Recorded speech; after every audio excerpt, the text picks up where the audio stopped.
Hello students, welcome back to my channel. आज इस video में हम क्लास 7th का साइंस का chapter number 14 electric current and it's effects के बारे में पढ़ेंगे। तो स्टार्ट करते हैं। You might have tried the game how steady is your hand. ठीक है, तो आपने ये कभी ये गेम ट्राई किया होगा कि आपका हैंड कितना स्टेडी रहता है, यानी कि एक जगह पर रहता है, जो कि चैप्टर 12 में हमने पढ़ा था क्लास 6 में। If not you may try it out now. अगर आपने ये नहीं किया तो आप इसको अभी दोबारा से ट्राई कर सकते हैं। Paheli and Boojho had also set up the game by connecting an electric current circuit as suggested in class. ठीक है, इलेक्ट्रिक सर्किट क्या होता है? एक रास्ता होता है जिससे होकर करंट फ्लो करता है, और अगर उस करंट के फ्लो के बीच में हम कहीं पे हम कोई बल्ब या कोई भी इलेक्ट्रिक डिवाइस कनेक्ट करते हैं तो वो ग्लो करता है या अपने वर्किंग करता है। ठीक है, तो इलेक्ट्रिक सर्किट जो हमने क्लास 6 में पढ़ा था, तो इस तरह का गेम सेटअप किया। They had lots of fun trying it out with their families and friends. They enjoyed it so much and they decided to suggest it to a cousin of theirs who stayed in a different town. ठीक है, उन्होंने अपने cousins को भी कहा कि ऐसा करें तो मज़ा आएगा उनको भी।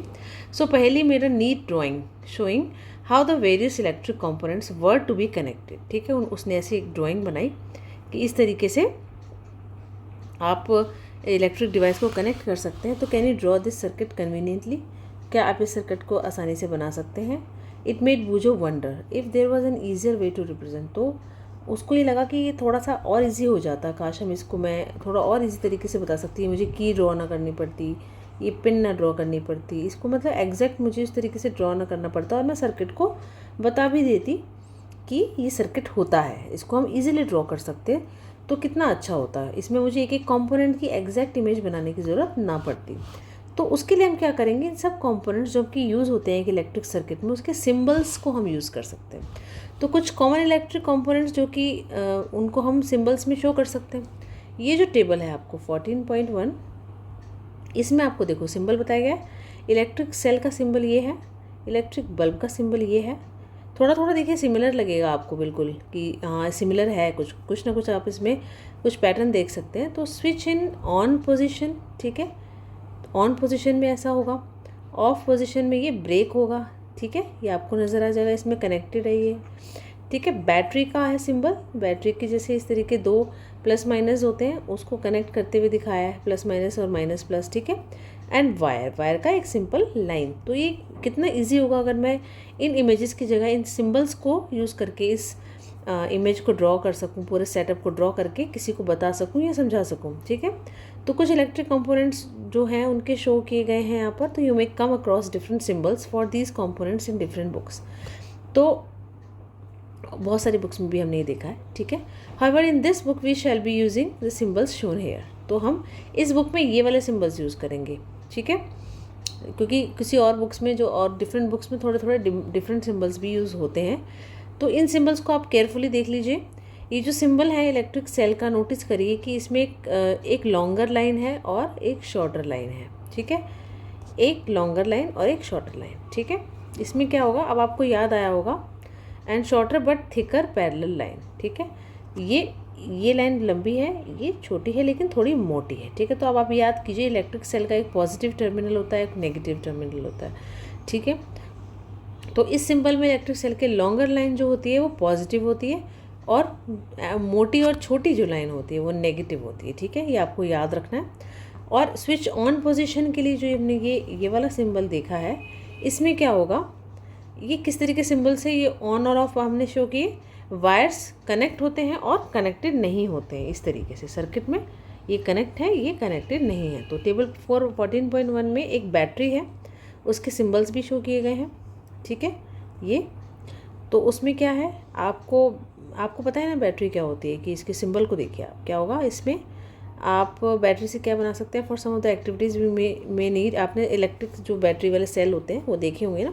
तो उसमें क्या होता है कि हमें जब कई बार कोई वीडियो गेम खेलना होता है, या कोई भी ऐसे टॉयल चलाना होता है या रिमोट कंट्रोल चलाना होता है, तो हम उसमें क्या करते हैं, ये सेल्स लगाते हैं, यानी बैटरी लगाते हैं।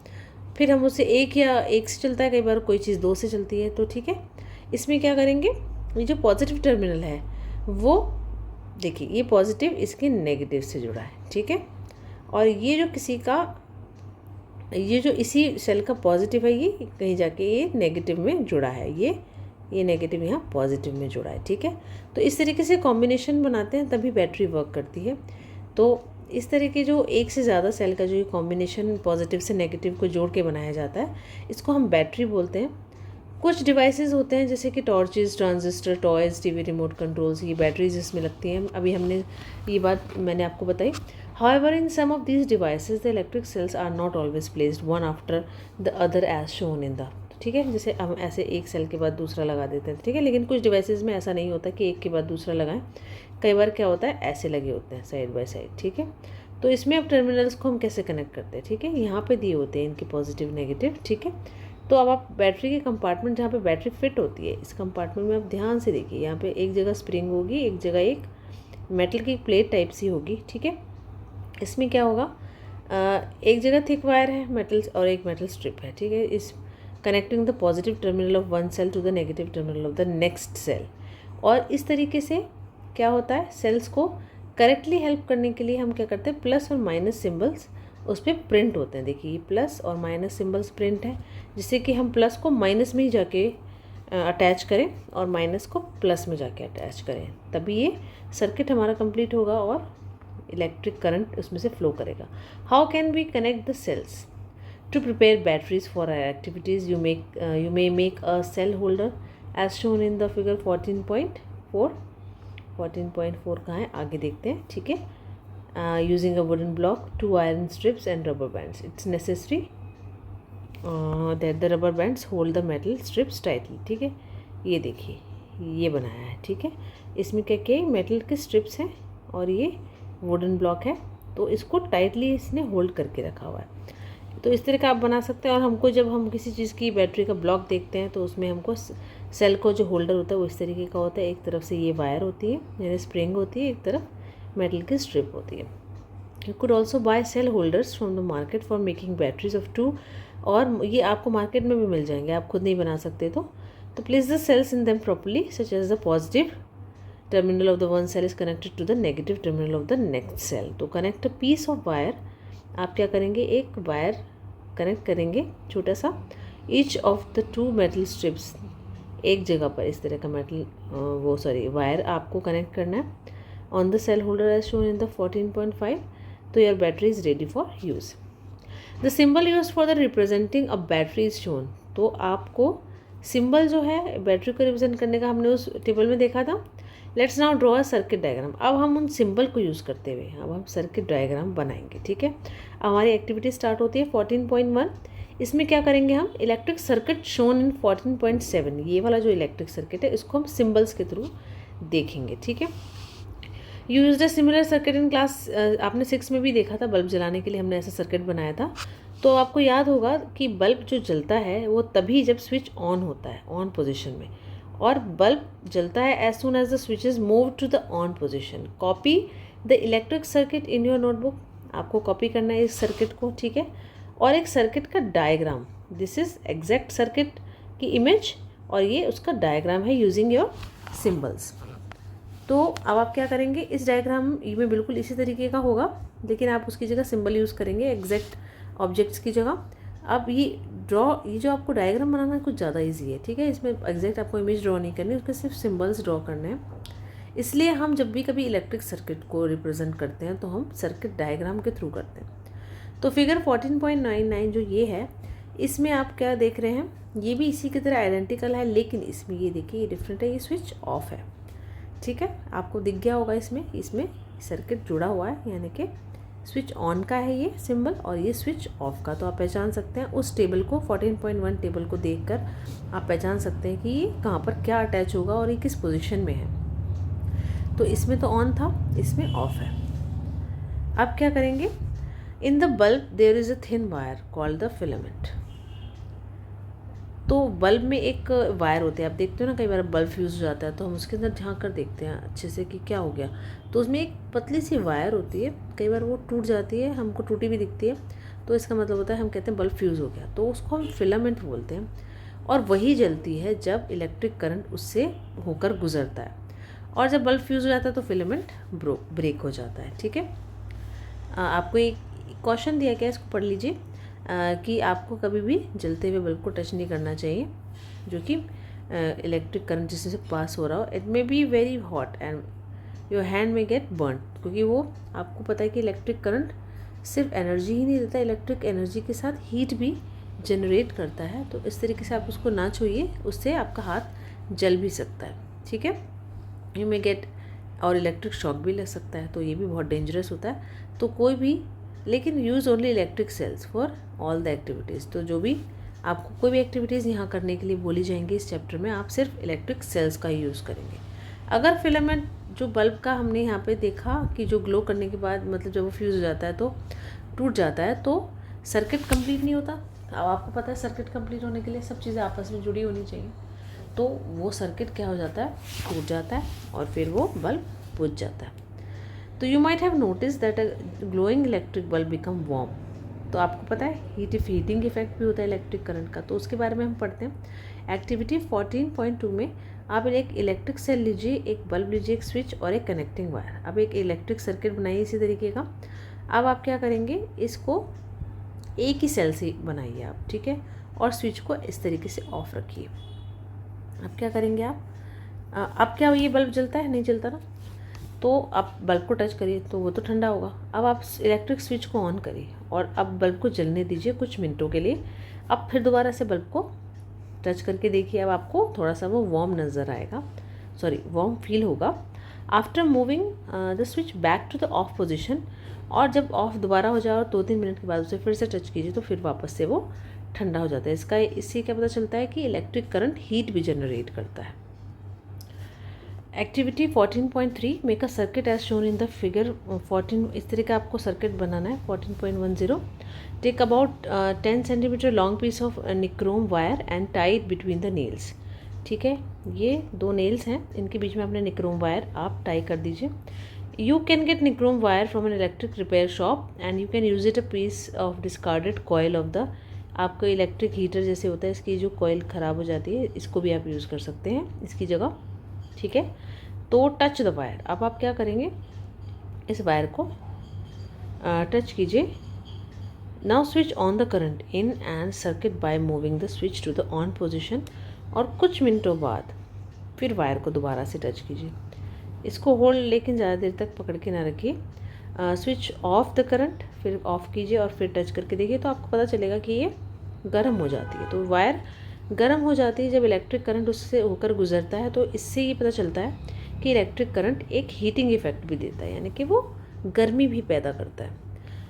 Can you think of any electric appliance where the heating effect of the electric current is use. तो हमें हीटिंग की क्या ज़रूरत पड़ती है, जैसे कि हमें गीज़र है, गीज़र पानी को गर्म करता है इलेक्ट्रिसिटी की हेल्प से, तो हमें उसके हीटिंग इफेक्ट की ज़रूरत है वहाँ पर, क्योंकि हमें पानी गर्म चाहिए। इसी तरीके से ये जो हीटर है ये खाना बनाने के लिए भी यूज़ होता है, या कुछ लोग क्या करते हैं इसमें सर्दियों में हाथ भी सेकते हैं इसके ऊपर, ठीक है। तो ये क्या करते हैं, इसके हीटिंग इफेक्ट का यूज़ हो रहा है यहाँ पर। तो इस तरह के बहुत सारे अप्लायंसेज हैं जिसमें हीटिंग इफेक्ट, जैसे कि आयरन है, आप कपड़े प्रेस करते हैं, ठीक है, तो उसमें भी आयरन गर्म होनी चाहिए। तो उसके अगर वो गर्म नहीं होगी, सिर्फ इलेक्ट्रिसिटी उससे होकर गुजरेगी, तो हमें कोई फ़ायदा नहीं है, हमें कुछ उससे और कुछ वर्किंग हमको नहीं मिल सकती है, ना उसका यूज़ है। तो हमें उसके हीटिंग इफेक्ट का ही यूज़ इलेक्ट्रिसिटी का वहाँ होता है। तो इस तरह के बहुत सारे अप्लायंसेज होते हैं।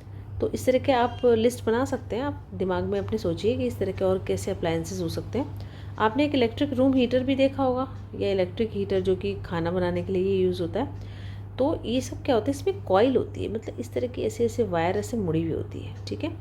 तो ये जो कॉइल वायर होती है इसे एलिमेंट बोलते हैं। तो आपने ये नोटिस भी किया होगा कि जब इन अप्लायंस को स्विच ऑन किया जाता है, ठीक है, तो इलेक्ट्रिक सप्लाई के लिए, तो ये बहुत रेड हो जाता है, आपने देखा होगा ये वाला हीटर, ठीक है, और इससे हीट भी निकलती है। तो ये जो अमाउंट है हीट की जो इसमें प्रोड्यूस हो रही है, ये डिपेंड करता है कि इसमें ये कॉइल का मटेरियल क्या लगा है, और इसकी लेंथ कितनी है और इसकी थिकनेस कितनी है, यानी कि हीट कितनी निकलेगी उस पर डिपेंड करती है। कि जैसे ये बल्ब है, ये उतनी हीट नहीं देगा, इसके अंदर ज़्यादा इसकी थिकनेस और इसकी ज़्यादा लेंथ नहीं होती। For different requirements wires of different materials and different length, तो हमको इसमें ज़्यादा हीट की ज़रूरत है, तो इसमें हम मटेरियल भी उस तरीके का लगाएंगे जो ज़्यादा हीट प्रोवाइड करे, उसकी लेंथ भी ज़्यादा रखेंगे, और जिसमें नहीं ज़रूरत उसमें कम रखेंगे। तो जो इलेक्ट्रिक सर्किट्स को बनाने के लिए जो वायर यूज़ होती हैं वो नॉर्मली हॉट नहीं होती, ठीक है। दूसरी तरफ जो कुछ इलेक्ट्रिक अप्लायंस बहुत ज़्यादा गर्म हो जाते हैं, जो कि बहुत ईजिली हमको दिख भी जाते हैं, ठीक है। यहाँ पर एक अभी हम पढ़ लेते हैं। वो could not see element in any electric iron, इसमें तो एलिमेंट दिखाई नहीं दे रहा। पहले ने क्या किया, उसके इलेक्ट्रिक अप्लायंस को कहा such as immersion heaters, hot plates, irons, geysers, electric kettles, hair dryers, ये सब के एलिमेंट्स उनके अंदर होते हैं। तो ठीक है, ये देखिए आयरन के अंदर एलिमेंट होता है, दिख रहा है ना आपको, ये देखिए आपको नज़र आ रहा है ये। तो इसी तरीके से अब आप इसके बारे में पढ़ते हैं हम। इनकैंडिसेंट जो इलेक्ट्रिक बल्ब्स होते हैं वो लाइटिंग के लिए यूज़ होते हैं, ठीक है, ये हैं, लेकिन वो हीट भी देते हैं। इसका मतलब ये है कि उसका जो कुछ इलेक्ट्रिसिटी जो उनमें से उसके अंदर से होकर गुजर रही है, वो कुछ पार्ट हीट देने में यूज़ हो रही है। तो इससे it is not desirable as it results in the wastage. तो इससे हमें हीट तो चाहिए ही नहीं थी, हमें तो लाइट चाहिए थी। तो इससे क्या होता है, इलेक्ट्रिसिटी वेस्ट होती है। तो फ्लोरेसेंट ट्यूब लाइट्स और कॉम्पैक्ट फ्लोरेसेंट लाइट जो हम CFL आजकल घरों में यूज़ करते हैं, ये better electricity efficient lighting sources होते हैं। आजकल क्या करते हैं कि लाइट देने वाली जो LED जो होती हैं बल्ब्स होते हैं, वो भी बहुत यूज़ हो रहे हैं। तो इस तरह की मतलब क्या करते हैं, for producing a given intensity of light LED bulbs consume less electricity. तो उन्हें सिर्फ लाइट देनी होती है तो वो उतनी ही इलेक्ट्रिसिटी कंज्यूम करते हैं जो लाइट देने के लिए यूज़ हो, ठीक है। और इंडिसेंट बल्ब्स और इनकैंडिसेंट बल्ब्स और फ्लोरेसेंट बल्ब्स के कंपैरिजन में या CFLs के कंपैरिजन में, तो इसलिए LED बल्ब्स ज़्यादा इलेक्ट्रिसिटी एफिशिएंट है। आप इस फैक्ट को याद रखेंगे एंड देयरफॉर बीइंग प्रेफर्ड, इसलिए इसको प्रेफर भी किया जाता है। तो आपको क्या करना है, it is advise to use electrical appliance and gadgets which are electrically efficient, यानी जो इलेक्ट्रिसिटी कम यूज़ करें। Bureau of Indian standards New Delhi assigns a standard mark on products, ठीक है। ISI मार्क आप देखते होंगे इलेक्ट्रिकल प्रोडक्ट्स पे लगा होता है, ठीक है। ये वाला मार्क है जो एक एश्योरेंस है, ये कंफर्म करता है कि जो इस प्रोडक्ट्स के अंदर जितनी भी स्पेसिफिकेशन दी गई हैं वो ठीक दी गई हैं, ठीक है, यानी कि उसको टेस्ट कर लिया गया है। इसलिए ISI मार्क प्रोडक्ट्स को ही यूज़ करने की सलाह दी जाती है। और फ्लोरेसेंट बल्ब्स और CFLs में मरकरी का वेपर यूज़ होता है, और ये मरकरी का वेपर निकलता है, उससे क्या होता है, ये नेचर को थोड़ा सा टॉक्सिक बना देता है, यानी कि हमारी हवा को। इसलिए जो डैमेज फ्लोरेसेंट ट्यूब्स और CFLs होते हैं, इनको सेफली डिस्पोज कर देना चाहिए। अब है जो हमने लास्ट छोड़ा था उससे आगे कंटिन्यू करते हैं। ये जो फिलामेंट है of electric bulbs gets heated to such a high temperature that it starts glowing, ठीक है। टेम्परेचर ज़्यादा मिलता है उसे तो वो जलने लग जाता है। अगर if a large current passes through a wire, the wire may become so hot that it may even melt and break, ठीक है। अगर ज़्यादा करंट उससे पास होगा तो क्या होगा, वो उतना बियर नहीं कर सकता, तो क्या होगा, बहुत ज़्यादा गर्म हो जाएगा। गर्म होने की वजह से क्या होगा, वो पिघल जाएगा। पिघल होने के बाद वो इलेक्ट्रिक सर्किट यानी कि ब्रेक हो जाएगा, फिर वो ग्लो करना भी बंद कर देगा। तो क्या ऐसा पॉसिबल है for a wire to melt and break? हाँ, ऐसा होता है। देखिए इस एक्टिविटी में आप देखेंगे 14.4 में आप एक सर्किट बनाइए जो कि हमने 14.3 एक्टिविटी में बनाया था, दोबारा से बनाइए, और उसमें सेल की जगह, एक सेल की जगह 4 सेल लगा दीजिए। आप क्या करेंगे, आप निक्रोम वायर की जगह पे स्टील का छोटा सा वुल लगा देंगे। स्टील वुल क्या होता है, कॉमनली क्लीनिंग यूटेंसिल है जो कि ग्रॉसरी शॉप पे मिल जाता है। And if there are any fans in the room, उनको भी यानी ठंडक जो भी चीज़ प्रोवाइड कर रही है, AC फैन जो भी चीज़ें बंद कर दीजिए। आप करंट उस पर से गुजारिए। अब आप देखेंगे जो स्टील का जो स्ट्रैंड है उसको ध्यान से देखिए, क्या होता है, वो मेल्ट हो जाता है। Wire made from some special materials melt quickly, कुछ मटेरियल्स की जो वायर होती है वो जल्दी ही मेल्ट हो जाती है और ब्रेक हो जाती है, ठीक है, अगर उसमें से ज़्यादा करंट पास किया जाए। तो ये जो वायर्स हैं जो कि हमने for making fuses in all the buildings, fuses are inserted in all, इसलिए ये फ्यूज़ हैं, ठीक है। ये बनाने के लिए क्या यूज़ किए जाते हैं, ये फ्यूज़ किस लिए यूज़ किए जाते हैं, there is a maximum limit. इसमें क्या होता है कि एक मैक्सिमम लिमिट होती है कि इससे ज़्यादा अगर करंट फ्लो होता है which can safely flow through a circuit, अगर कोई एक्सीडेंट हो जाए, मतलब अगर करंट जो फ्लो हो रहा है वो करंट अगर एक लिमिट से ज़्यादा अगर उसमें से पास हो जाए तो जो वायर होती है वो ओवर हीट हो जाती है और उसकी वजह से आग भी लग सकती है। तो अगर उसमें फ्यूज़, इस टाइप के जो फ्यूज़ लगाए जाते हैं सर्किट में, तो उससे क्या होता है, it will blow off and break the circuit. वो पहले ही सर्किट को ब्रेक कर देंगे कि करंट ज़्यादा जा रहा है, करंट ज़्यादा जाने की वजह से वो सर्किट को पहले ही ब्रेक कर देंगे जिससे कि आग ना लगे। ठीक है, तो फ्यूज़ एक सेफ्टी डिवाइस है जो कि डैमेजेस को रोकता है इलेक्ट्रिक सर्किट में और आग लगने से भी रोकता है। Fuses of different kinds are use for different purposes.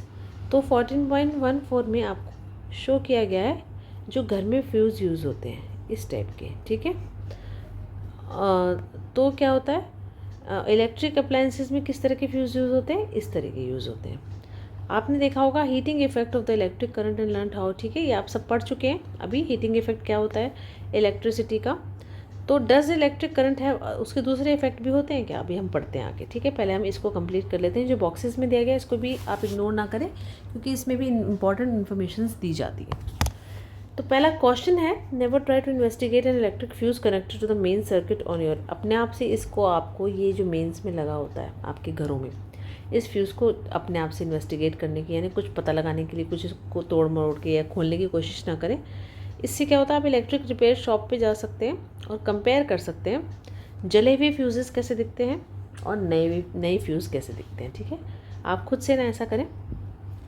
और एक रीज़न और है एक्सेसिव करंट का इलेक्ट्रिक सर्किट में, is the direct touching of wires. ठीक है, डायरेक्ट जो वायर होती हैं वो आपस में टच कर जाती हैं। ऐसा कैसे होता है, अगर insulation on the wires has come off due to the wear and. जैसे कि देखिए एक वायर है, इसके ऊपर आपको एक प्लास्टिक की लेयर नज़र आती है। ठीक है, अब क्या होता है कि ये जो प्लास्टिक की लेयर है घिस जाएगी, तो एक इसकी भी घिस जाएगी। तो आप क्या करेंगे, ये जो अंदर की जो आपको तार निकली हुई दिखती है मेटल की, ये इससे टच हो जाएगी, टच होने से भी आग लग जाती है। ठीक है, तो excessive current can be the connection of many devices to a single socket. अब क्या होता है, एक सिंगल सॉकेट है, इससे बहुत सारी चीज़ें कनेक्टेड हो रखी हैं और इस पर लोड पड़ जाता है। ठीक है, ये इतना ज़्यादा होल्ड नहीं कर सकता कि इतना इस पे मतलब कि बोझ डाला जाए, तो ये नहीं होल्ड कर सकता। इससे क्या होता है, ओवरलोडिंग हो जाती है इस सर्किट पे। तो you might have read reports in the newspaper about fires causing the short circuits. आपने शॉर्ट सर्किट्स से आग लग गई किसी दुकानों में, मॉल्स में या घरों में, आपने इसकी न्यूज़ तो पढ़ी होगी। तो वो इसी वजह से होती है, उसमें ओवरलोड हो जाता है। एक और चीज़ है, आजकल मिनिएचर सर्किट ब्रेकर्स, ये एमसीबी हम कहते हैं ना, एमसीबी गिर गई। कई बार क्या होता है, ज़्यादा करंट फ्लो होने लगता है तो हमारे घर का जो मेन स्विच जहाँ होते हैं वहाँ पर इस तरह की एक ये नीचे को डाउन हो जाता है। ठीक है, पहले अप पोजीशन में होता है, फिर ये डाउन हो जाता है जब ज़्यादा करंट फ्लो होने लगता है। ठीक है, तो ये फ्यूजेस की जगह ज़्यादा यूज़ होते हैं। इससे क्या होता है, ये ऐसे स्विचेज़ हैं जो ऑटोमेटिकली ये टर्न ऑफ हो जाते हैं अगर करंट किसी सर्किट में सेफ लिमिट से ज़्यादा फ्लो होता है तो। ठीक है, आप इसको दोबारा टर्न ऑन कर सकते हैं अगर सर्किट एक बार कंप्लीट हो जाए तो। और इन एमसीबी पे भी ISI मार्क होना चाहिए, ये भी आपको ध्यान रखना है। Always use proper fuses which have been specified for particular applications carrying ISI mark. ठीक है, never use just any wire or strip of metal in place of fuse. आप कुछ भी यूज़ नहीं कर सकते।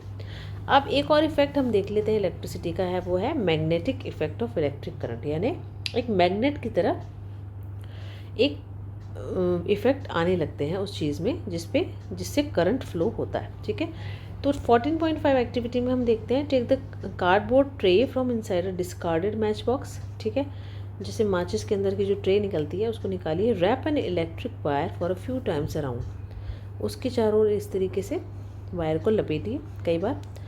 और place a small compass needle inside it, इसमें कंपास की नीडल भी प्लेस कर दीजिए। ठीक है, अब क्या करेंगे, अब आप free ends of the this wire to an electric cell through a switch as shown in. ठीक है, इस तरीके से आप कनेक्ट कर देंगे। ठीक है, note the direction in which the compass needle is pointing. ठीक है, आपको डायरेक्शन देखनी है कि कंपास की नीडल किस तरफ पॉइंट कर रही है। ठीक है, अब क्या होगा, ब्रिंग अ बार मैग्नेट। अब आप क्या करेंगे, एक जो बार मैग्नेट होती है उसको नीडल के पास लाइए। अब देखिए क्या होता है, while watching the compass needle carefully move the switch. अब आप उसको देखते रहिए और स्विच ऑन कर दीजिए। जैसे अभी तो ये ऑफ है, आप उसको ऑन कर दीजिए तो क्या होगा, what do you observe, does the compass needle deflect, क्या वो पीछे की तरफ भागती है, मतलब उससे दूर भागती है मैग्नेट से। Move the switch back to the off position. फिर दोबारा ऑफ कर दीजिए। अब क्या होगा, कंपास नीडल वापस अपनी पोजीशन में आ जाती है। तो इससे क्या होता है, इस एक्सपेरिमेंट को कई बार करिए, इससे ये पता चलता है कि needle of the compass is a tiny magnet. Needle भी जो है वो एक छोटी मैग्नेट है which points in north south direction. ठीक है, वो नॉर्थ साउथ डायरेक्शन में हमेशा पॉइंट करती है। जब हम मैग्नेट इसके पास लाते हैं तो नीडल क्या होती है, वो दूर भागती है उससे। We have also seen that the compass needle gets deflected when the current flows in a nearby wire. ठीक है, ऐसा भी तब भी होता है जब उसके पास की वायर में भी करंट फ्लो हो रहा हो, तब भी वो डिफ्लेक्ट होती है। तो इन ऑब्जर्वेशन से आपको क्या पता चला कि when the current flows through a wire does the wire behave like a magnet. तो this is what a scientist called Hans Christian Orsted, जो हमने पीछे वाले पेज में इनकी इमेज देखी, ऑल्सो वंडर्ड। उनको भी जब उन्होंने ऐसा एक्सपेरिमेंट करा या उन्होंने देखा तो उनको बहुत आश्चर्य हुआ। He was the first person who notice the deflection of the compass needle. उनको सबसे पहली बार उन्होंने नोटिस किया था कि इस तरह का डिफ्लेक्शन होता है जब करंट पास किया जाता है किसी वायर के थ्रू। तो जब electric current passes through a wire it behaves like a magnet. ठीक है, this is a magnetic effect. इसका मतलब वो वायर भी मैग्नेट की तरह बिहेव करने लगता है अगर उसमें से करंट होकर गुजरता है तो ये इलेक्ट्रिक करंट का एक और इफेक्ट है, यानी magnetic effect. An electric current can be use to make magnets.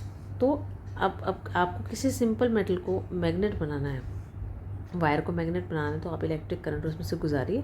Do find it too surprising, let's try it out.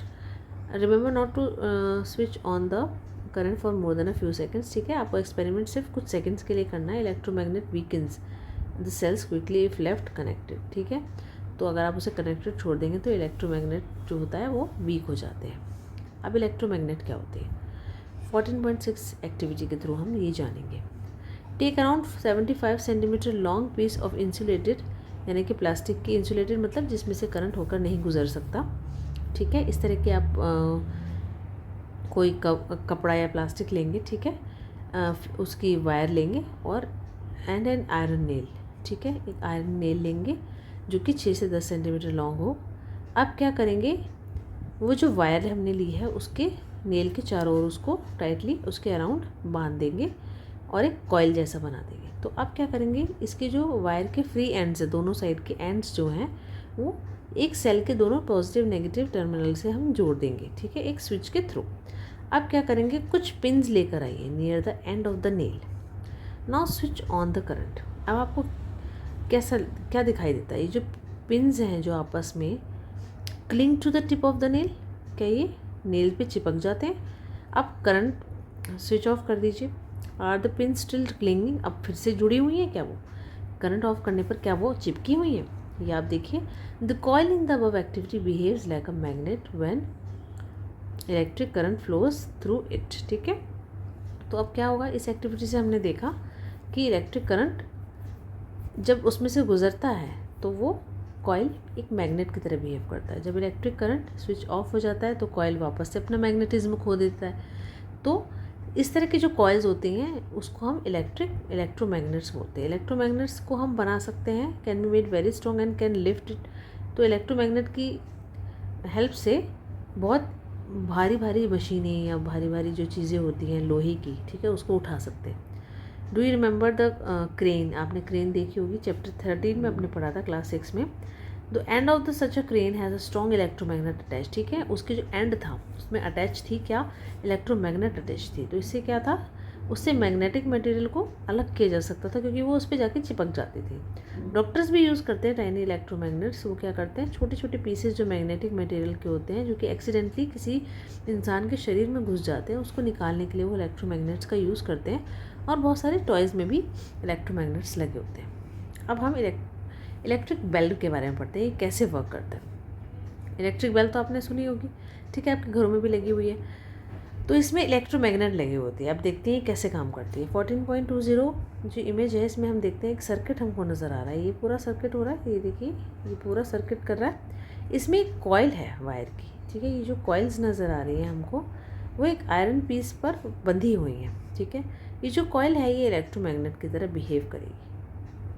अब एक आयरन स्ट्रिप लीजिए विद द हैमर, ये with a hammer at the end. ये iron strip है, इसमें इसके and में ये हैमर लगा हुआ है, ठीक है। Is kept close to the electromagnet. अब आपको इलेक्ट्रोमैग्नेट के बहुत पास रखी है वो। अब there is a contact screw near the iron strip. ये जो कॉन्टैक्ट का स्क्रू है ये आयरन स्ट्रिप के पास है। जब iron strip is in contact with the screw, जब आयरन जो स्ट्रिप है वो स्क्रू के कॉन्टैक्ट में आएगी, ठीक है, तो क्या होगा, करंट फ्लो होगा।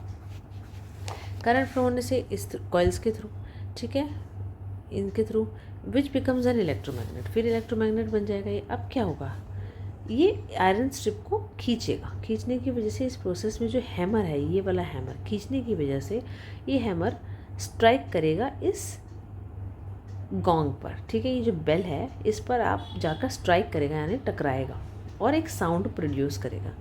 तो इलेक्ट्रोमैग्नेट क्या करता है, जब आयरन स्ट्रिप को पुल करता है तो it also breaks the circuit, तो वो सर्किट भी ब्रेक कर देता है और करंट जो इसमें से गुजर रहा होता है वो रुक जाता है। फिर ये इसको नहीं खींचता, फिर इससे टकराता नहीं है और फिर इलेक्ट्रोमैग्नेट की तरह बिहेव नहीं करता। तो जो coil is no longer an electromagnet, ठीक है, it no longer attracts the iron strip, फिर इसको अट्रैक्ट नहीं कर पाएगा अगर मैग्नेट की तरह बिहेव नहीं करेगा तो ये जो आयरन स्ट्रिप है ये वापस अपनी ओरिजिनल पोजिशन में चली जाती है और touches the contact screw again, ठीक है। तो दिस कम्प्लीट्स द सर्किट।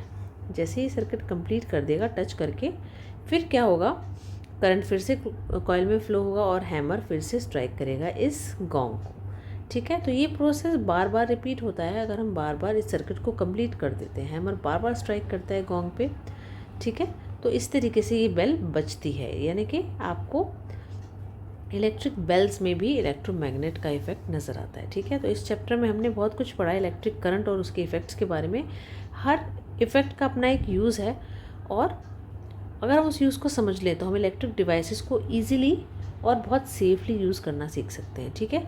तो अब आप इस चैप्टर को रिवाइज़ करिए जितना हो सकता है। आपको जो भी क्वेश्चंस हैं, आपके मन में क्वेरीज हैं, वो आप मुझसे पूछ सकते हैं कमेंट सेक्शन में। और अगर आपको मेरा ये वीडियो पसंद आया हो तो प्लीज़ ज़रूर लाइक कीजिए, अपने फ्रेंड्स को शेयर भी कीजिए, मेरे चैनल को प्लीज़ प्लीज़ प्लीज़ सब्सक्राइब कीजिए और मुझे कमेंट बॉक्स में बताइए कि आपको इस वीडियो में क्या अच्छा लगा और क्या मुझे इम्प्रूव करने की ज़रूरत है, ठीक है। Thank you so much for being with me.